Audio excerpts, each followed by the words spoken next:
ಅನಿಕೇತ್ ಪಟ್ಟಣವರ ನೇತೃತ್ವದಲ್ಲಿ ಇಂದು ಯುವ ಕಾಂಗ್ರೆಸ್ ಕಾರ್ಯಕಾರಿಣಿ ಸಭೆ ಬೆಳಗಾವಿ ಜಿಲ್ಲೆಯ ರಾಮದುರ್ಗ ಪಟ್ಟಣದಲ್ಲಿರುವ ಮರಾಠ ಕಲ್ಯಾಣ ಮಂಟಪದಲ್ಲಿ ತಾಲೂಕು ಮಟ್ಟದ ಯುವ ಕಾಂಗ್ರೆಸ್ ಕಾರ್ಯಕಾರಿಣಿ ಸಭೆ ಸಸಿಗೆ ನೀರು ಉಣಿಸುವ ಮೂಲಕ ಮುಖ್ಯ ಅತಿಥಿಗಳಾಗಿ ಶಾಸಕ ಹಾಗೂ ಸರ್ಕಾರದ ಮುಖ್ಯ ಸಚೇತಕ ಅಶೋಕ್ ಪಟೇಲ್, ಸಭೆಯ ಉದ್ಘಾಟಕರಾದ ರಾಹುಲ್ ಜಾರಕಿಹೊಳಿ ಅವರು ಕೂಡಿ ಚಾಲನೆ ನೀಡಿದರು.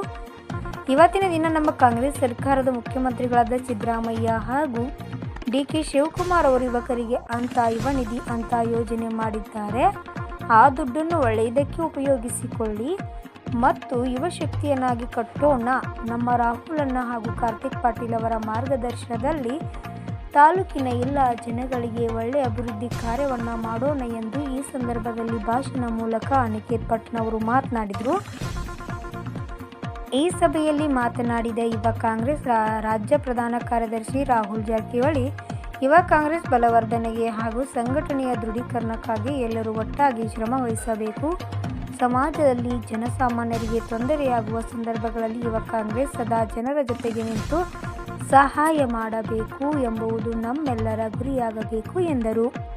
ಈ ಸಂದರ್ಭದಲ್ಲಿ ಬೆಳಗಾವಿ ಜಿಲ್ಲಾ ಕಾಂಗ್ರೆಸ್ ಯುವ ಸಮಿತಿಯ ಅಧ್ಯಕ್ಷರು, ರಾಮದುರ್ಗ ತಾಲೂಕು ಯುವ ಕಾಂಗ್ರೆಸ್ ಅಧ್ಯಕ್ಷರು, ಪದಾಧಿಕಾರಿಗಳು, ಕಾಂಗ್ರೆಸ್ ಮುಖಂಡರು ಇನ್ನಿತರರು ಉಪಸ್ಥಿತರಿದ್ದರು.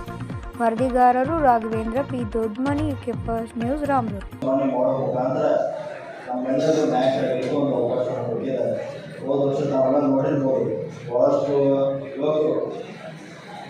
ಮಳೆಯಲ್ಲಿ ಅವರೆಲ್ಲ ತಾವಾಗಿ ಆ ಆ್ಯಪ್ ಮೂಲಕ ಐವಸಿ ಆ್ಯಪ್ ಏನು ಅದರ ಮೂಲಕ ಎಲ್ಲ ಕಡೆಗೆ ಪ್ರತಿ ಗ್ರಾಮಕ್ಕೆ ಹೋಗಿ ಪ್ರತಿಯೊಬ್ಬ ಯುವಕರಿಗೆ ಅಪ್ರೋಚ್ ಆಗಿ ನೀವು ಯೂತ್ ಕಾಂಗ್ರೆಸ್ಸಿನ ಸದಸ್ಯರು ಪಡಿಬೇಕು, ನಾವು ಮೆಂಬರ್ಶಿಪ್ ಆಗಬೇಕು, ಅದರ ಮುಖಾಂತರ ನಮಗೆ ಒಂದು ಮತ ಹಾಕಬೇಕಂತ ಎಲ್ಲ ಪ್ರತಿ ಗ್ರಾಮಕ್ಕೆ ಹೋಗಿ ಅವರು ಮತವನ್ನು ಮತಯಾಚನೆ ಮಾಡಿದರು.